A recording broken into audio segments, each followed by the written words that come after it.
extra time.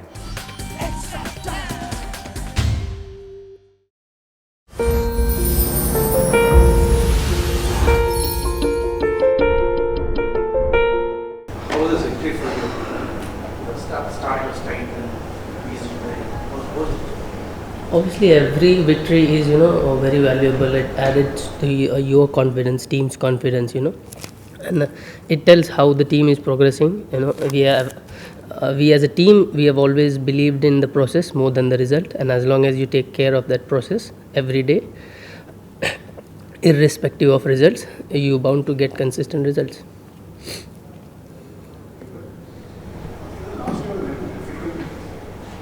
Last year was a little difficult year for you because every time you seem to have locked down your place in the team, you had this hamstring injury.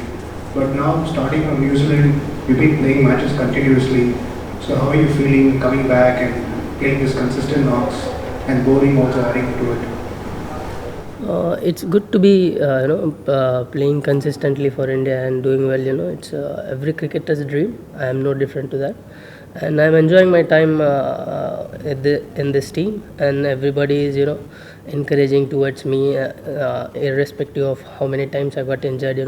Every time I got fit, I walked into the team. That was the confidence management had in me, and obviously the kind of confidence they have given.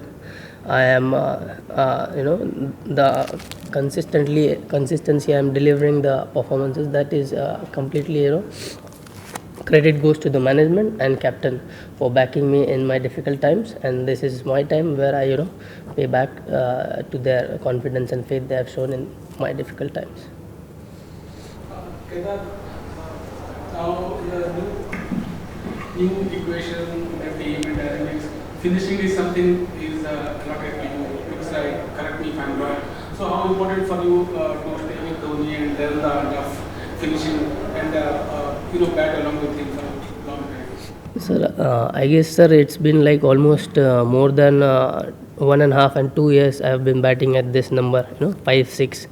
I still remember 2017 start January against England in India. I got man of the series. I batted number 6 only. So that was the time I think from there on I was always management was looking at me as a finisher, and they have clearly told me that you will be batting number 6 till the time you are there.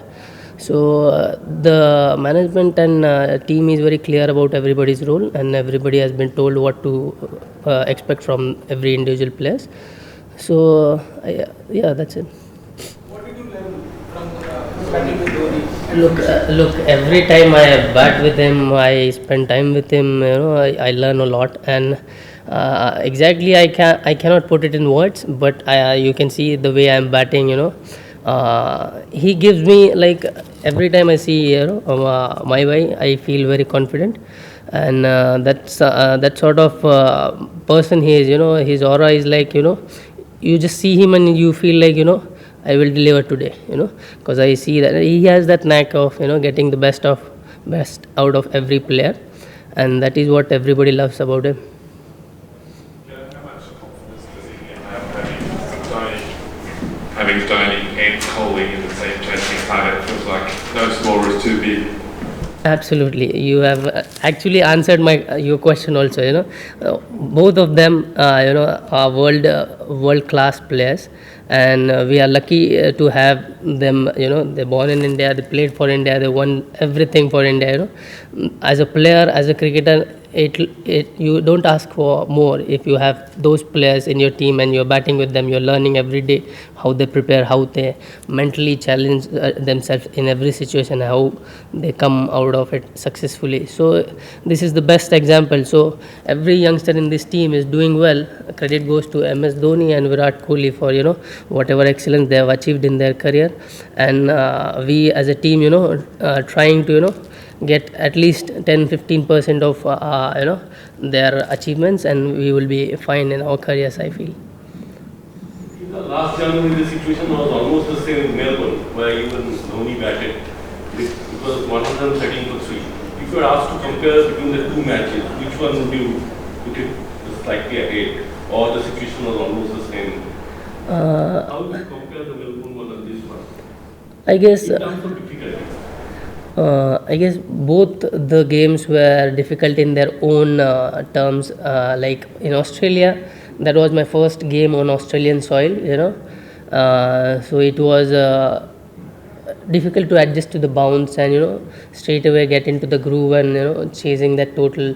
But like I said, every time I have MS Dhoni or Virat Kohli at the non-strike, half the job is they're telling you every time, we have to target this bowler, we have to take deep now, we cannot take chances against this bowler. So those sort of things, you don't get it from within yourself. You need somebody to tell, unless and until you played enough to understand.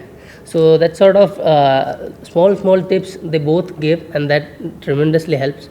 So like I said, I enjoy batting with both of them because like whatever preparation you have, whatever time you spend in the nets, the best learning is out there in the middle.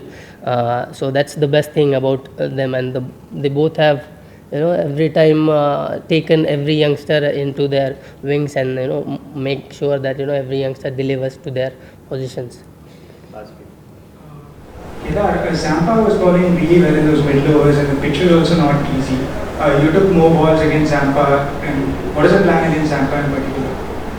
No, it's like more than that, if he's bowling well or no, you need to see the situation also. If you cannot target some bowler in the middle of 50 over, like in the 25th over, you cannot take too many risky options. That's what the game demands. The game wants you to play till then. That's why you cannot win a game against playing good and just against just one bowler. You have to play against every bowler that equally good, then only you will chase the game. So on a particular day, whoever is bowling well, you have to give respect to that, and you have to target the other bowlers who are not bowling up to that standard. So that's how the game every time changes, and you have to see every game which bowler has to target and which bowler has to give respect. You were able to restrict Australia to 236. Did you get the sense that maybe they were a little bit apprehensive at times with the bat, whether it was good bowling or just their state of mind, that they sort of weren't willing to sort of really go after your bowlers? Look, I'll definitely give some credit to our bowlers also, to restrict this Australian batting lineup under 230. And obviously, as a touring team, it's difficult to, get into the groove from first game. You have to adjust to the wicket and bounce, just like it's the same when Indian team travels to Australia. First 1 or 2 game, we need to adjust to the bounce. So that is the part, and I feel that half the game was won there when we restricted the Australia, under the 235 was a, average score on this wicket. Even though the wicket was doing up and down, but still it was, another 30 runs, and we could have batted differently. When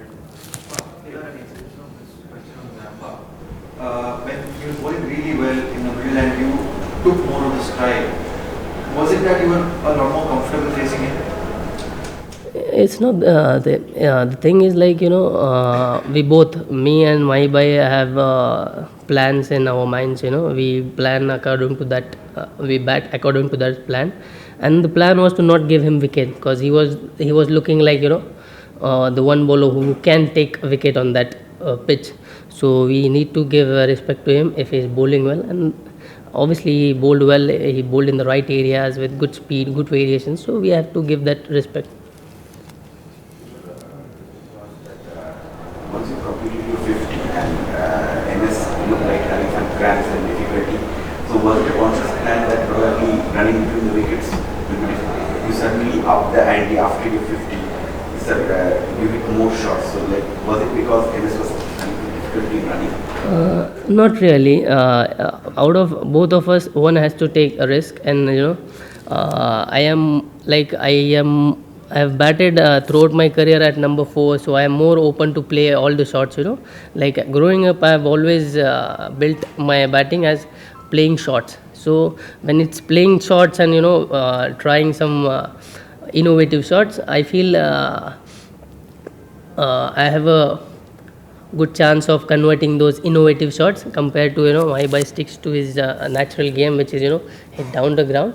So that is where when a batsman have more options of playing down the ground and square also, bowler finds it difficult, and that's why I told him and as long as he's there, the other team is always feels the pressure. So I told him whatever a little bit cramp he was having, I said just you staying at the wicket gives me a lot of confidence, and like I could play my natural game after 50 just because he was at the other end.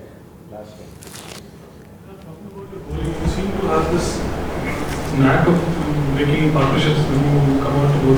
Can you tell us how do you regard your own bowling? I mean, do you see yourself as somebody who can bowl 10 overs in every game if asked to? Like I've never thought of bowling 10 overs in the one day as of now. If the situation demands and the team requires, I can definitely do. But doing consistently, it will take mental adjustment, and physically also I need to adjust because I am not grown up as a bowling a lot of overs.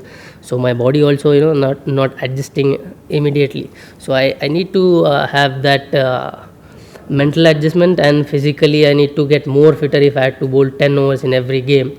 And but as of now I am not thinking of bowling 10 overs. I just enjoy whatever bowling I get, and I don't, like I said, I don't think like I am a bowler. I have that added responsibility. I do my job, I enjoy my bowling, but I know my limitations and I stick to my strengths. That's the thing. I guess I get lucky to get wickets, Like I said, I try to keep it stump to stump, and most of the times, if you're bound to score boundaries or six against me, you will find it difficult because of the bounce. My ball doesn't bounce much, and it comes from 2-3 different angles, so sometimes you can find it difficult. Hit the subscribe option and the bell icon to get all the exclusive sports videos on Extra Time.